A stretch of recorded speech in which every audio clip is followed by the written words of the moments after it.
Hello दोस्तों, KD Singh class में आपका स्वागत है। तो आज हम बात कर रहे हैं क्वथनांक में उन्नयन।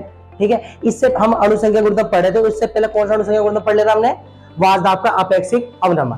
ठीक है ना। आज हम बात करेंगे क्वथनांक में उन्नयन। तो क्वथनांक का उन्नयन को समझना बहुत ही आसान है। देखो, उन्नयन के बारे में बाद में बात करेंगे।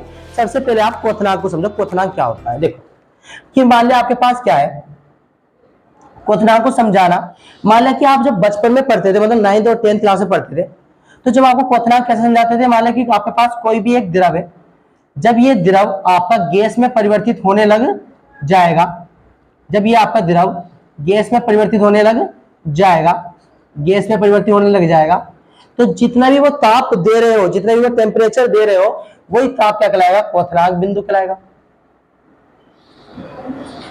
बिंदु कहलाएगा।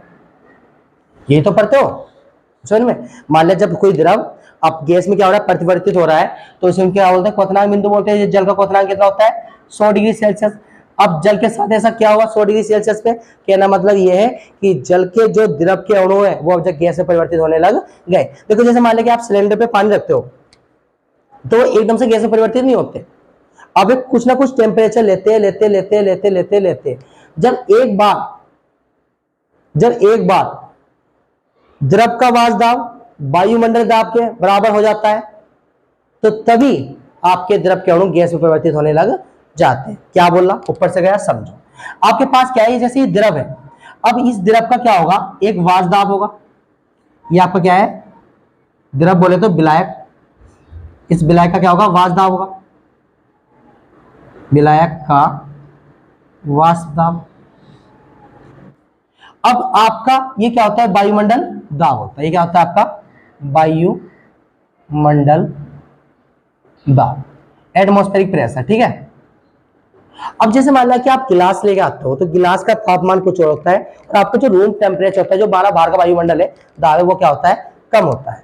तो जैसे वो गिलास का जो गिलास में पानी भरकर लेके आए हो, उस गिलास का जब तक ले टेम्परेचर, जब तक उसका वाष्प दाब वायुमंडल दाब के बराबर नहीं हो जाता,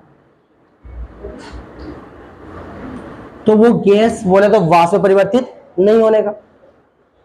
आ रही बात समझ में? और जैसे ये परिवर्तित होने लग गया, तो समझ जाओ कि विलायक का वाष्प दाब वायुमंडल दाब के क्या हो गया? बराबर हो गया। और जब ये वायुमंडल दाब के बराबर हो जाएगा, जब भी यहां से आपको क्वथनांक देखने को मिलेगा, क्वथनांक बिंदु देखने को मिलेगा। कोई दिक्कत नहीं है। अब वो क्वथनांक जो भी देखने को मिल रहा है, वो कितना आ रहा है आपका? टी नॉट, मैंने मान लिया बी। कितना मान लिया? टी नॉट बी मान लिया। सही है। जो भी आपको क्वथनांक देखने को मिल रहा है, वो कितना है? टी नॉट बी देखने को मिल रहा है। यहां तो समझ में आ गया। अब एग्जाम्पल के लिए मैंने मान लिया कि वो कितना आ रहा है? 100 डिग्री सेल्सियस आ रहा है। कितना आ रहा है? 100 डिग्री सेल्सियस आ रहा है। जो वो आपका क्वथनांक आ रहा है, वो कितना आ रहा है? 100 डिग्री सेल्सियस। तो किसी तरह का क्वथनांक बे बिंदु होता है जब कोई विलायक का वाष्प दाब वायुमंडल दाब के बराबर हो जाता है। इमेजिन भी करते हो कि जब आप अपने कमरे में जाते हो, तो कमरे में जब एक गिलास पानी, मतलब एक भगोने में पानी रखते हो सिलेंडर पे, तो पानी एकदम से द्रव में परिवर्तित, वाष्प में परिवर्तित नहीं होता। आप कुछ ना कुछ टाइम लेता है, एकदम से उसमें भाप नहीं बन जाती। तो वो क्या टाइम लेता है? जब उस द्रव का वाष्प दाब उस वायुमंडल दाब के बराबर नहीं हो जाता, जब तक ले वो वाष्प में परिवर्तित, गैस में परिवर्तित नहीं होगा। ये बात तो समझ रहे हो? अब आपको जो ये 100 डिग्री सेल्सियस आ रहा है, अब इसमें क्या करनी है? आपको वृद्धि करनी है। अब इसको आपको क्या करना है? इसमें आपको वृद्धि करनी है। जैसे ये वायुमंडल दाब तक जाने में क्या ले? अधिक समय ले।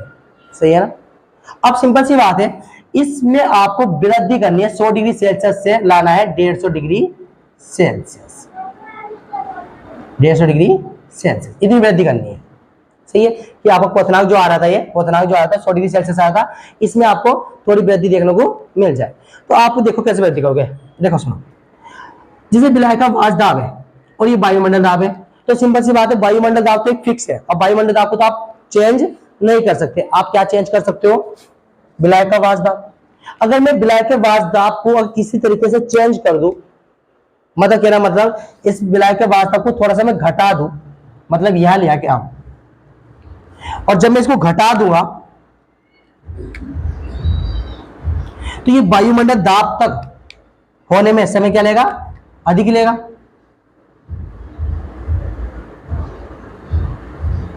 सही है। मान लीजिए कितना ले रहा है? 150 डिग्री सेल्सियस ले रहा है।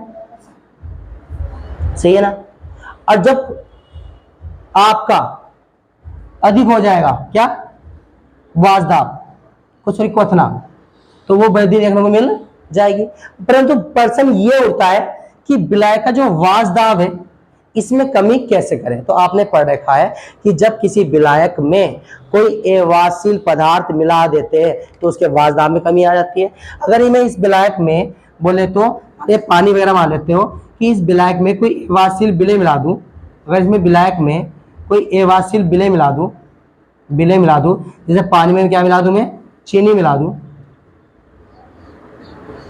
पानी में मैं चीनी मिला दूं, ठीक है, तो इसके वाजदाब में क्या आ जाएगी, कमी आ जाएगी।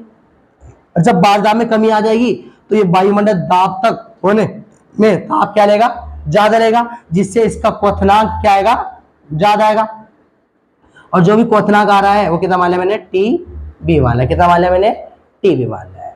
सही है ना, कोई दिक्कत नहीं है। अब जैसे मान लिया कितना मान लिया, एग्जाम्पल के तौर पर मैंने कितना माना, 150 डिग्री सेल्सियस। अब देखते हैं कि वृद्धि कितने की हुई है, क्वथनांक में वृद्धि कितने की हुई है। पहले कितने डिग्री में बोल रहा था, 100 डिग्री सेल्सियस पे। अब जैसे मैंने कोई एवाशील पदार्थ मिलाया तो उसके वाजदाब में क्या होगी, कमी होगी, जिससे वायुमंडल दाब तक जाने में क्या ले रहा है, वो समय क्या ले रहा है, ज्यादा ले रहा है।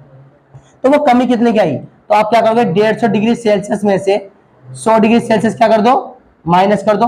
तो जो ये 50 निकल कर आएगा, 50 में क्या करिए आपने, क्वथनांक में क्या करी, वृद्धि करी, 50 डिग्री सेल्सियस की क्वथनांक में क्या करी आपने, वृद्धि करी। तो जो ये 50 डिग्री सेल्सियस निकल कर आया है इसी को आप बोले क्वथनांक में उन्नयन। कहने का मतलब ये, उन्नयन का मतलब ही क्या होता है, वृद्धि होता है। क्या होता है, वृद्धि। सही है, कोई दिक्कत नहीं है। तो सिंपल सी बात है, अगर लग रहा है कि आप क्वथनांक में वृद्धि करना चाहते हो तो आप एवाशील पदार्थ मिला दो। सही है, तो हम यहां से बोल सकते हैं जो क्वथनांक में उन्नयन है, अब यहां से हम बोल सकते हैं कि जो आपका टीवी है, ये टीवी क्या है, विलयन, ये विलयन का विलयन, ये आपका क्या है, विलयन। तो जो ये विलयन का क्वथनांक है तो ये क्या होगा आपका, ज्यादा होगा किसके, शुद्ध विलायक के क्वथनांक बिंदु से, है ना। अगर यहाँ मुझे आपको ये 50 डिग्री सेल्सियस निकालना है, बोले क्वथनांक में वृद्धि निकालनी है, तो क्वथनांक में वृद्धि कैसे निकलेगी आपका, इसको प्रदर्शित करते हैं हम डेल्टा टीवी से। किससे प्रदर्शित करती है, डेल्टा टीवी से। अगर डेल्टा टीवी चाहिए तो क्या करना पड़ेगा, इस 150 डिग्री सेल्सियस क्या है आपका, टीवी, इस टीवी में से बोले तो विलयन के क्वथनांक बिंदु में से आपको इसका विलायक का क्वथनांक क्या करना पड़ेगा, माइनस करना पड़ेगा। जब आपको क्वथनांक में उन्नयन देखने को मिल जाएगा। आई होप यहां तक आपको क्लियर हो गया होगा। तो मैं इसकी पहले थ्योरी सेक्शन लिखता हूं। हाँ दोस्तों, इसकी थ्योरी सेक्शन लिख दी है। वो कह रहे हैं देखो, किसी द्रव का क्वथनांक बेताप होता है, पहले क्वथनांक के बारे में बात करें हम, जिस पर इसका वाजदाब वायुमंडल दाब के बराबर हो जाता है। मतलब कोई भी चीज का वाजदाब, जो द्रव का वाजदाब वायुमंडल दाब के क्या हो रहा है, बराबर हो रहा है, उसे हम क्या बोलते हैं, उसको क्वथनांक बिंदु बोलते हैं। परंतु हम पढ़े क्वथनांक में उन्नयन, तो क्वथनांक में उन्नयन कैसे होती है, आपको पता है कि जैसे मान लो आपके पास ये क्या है, आपका कोई भी आपके पास शुद्ध विलायक है। अभी हम बात कर रहे थे शुद्ध विलायक। अगर इस शुद्ध विलायक का वाजदाब इस वायुमंडल दाब क्या होगा, बराबर हो जाएगा।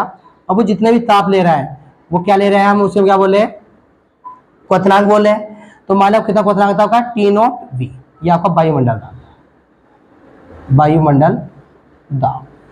अब सिंपल सी बात है, इस T0V में आपको क्या करनी है, वृद्धि करनी है।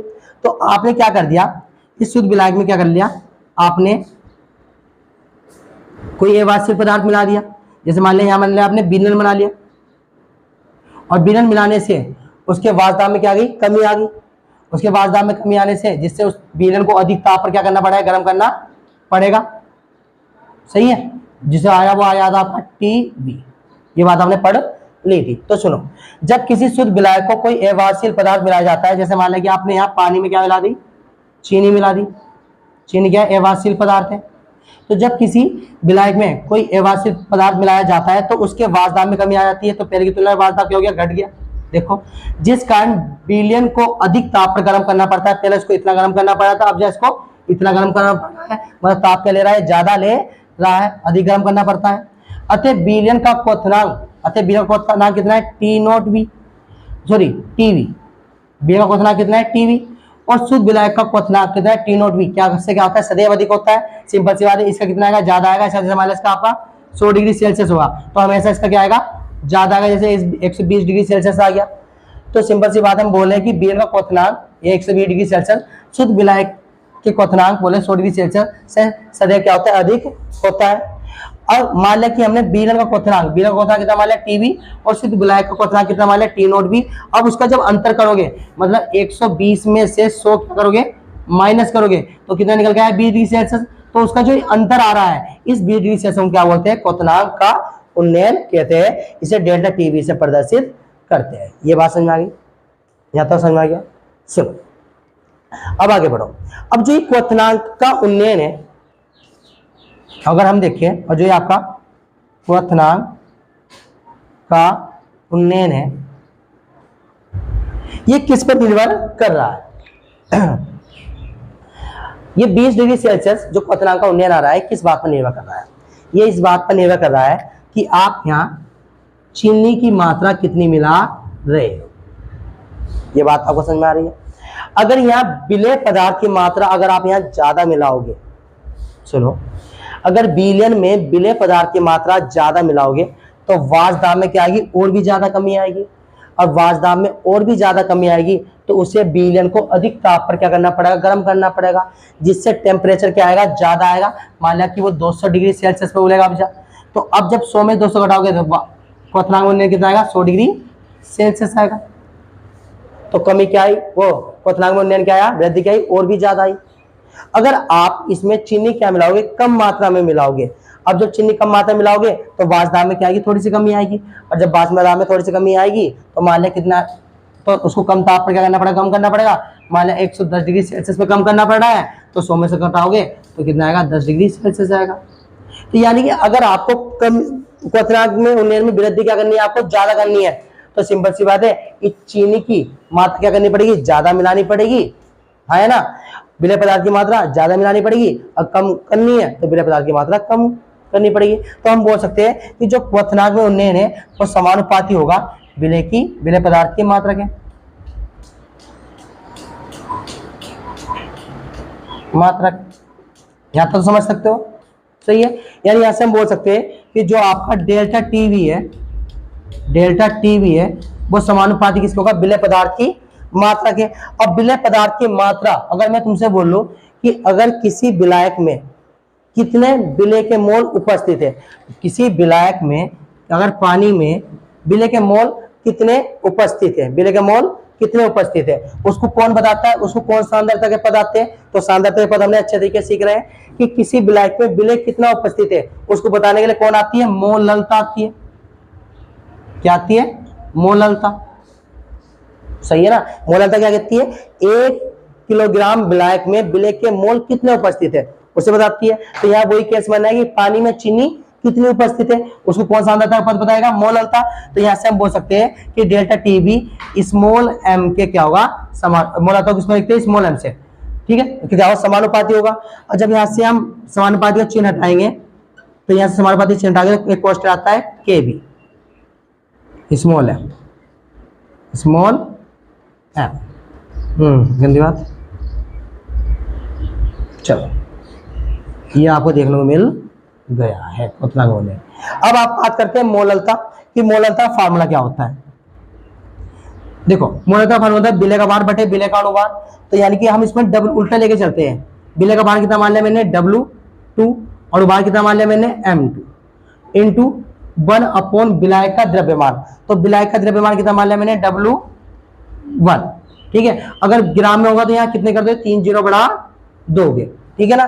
तो सिंपल सी बात है। अब ये मोलर का फार्मूला यहाँ लिखो, delta TV is equal to KV W2 upon M2 into 1000 upon W1। ये आपको फार्मूला देखने को मिल जाएगा।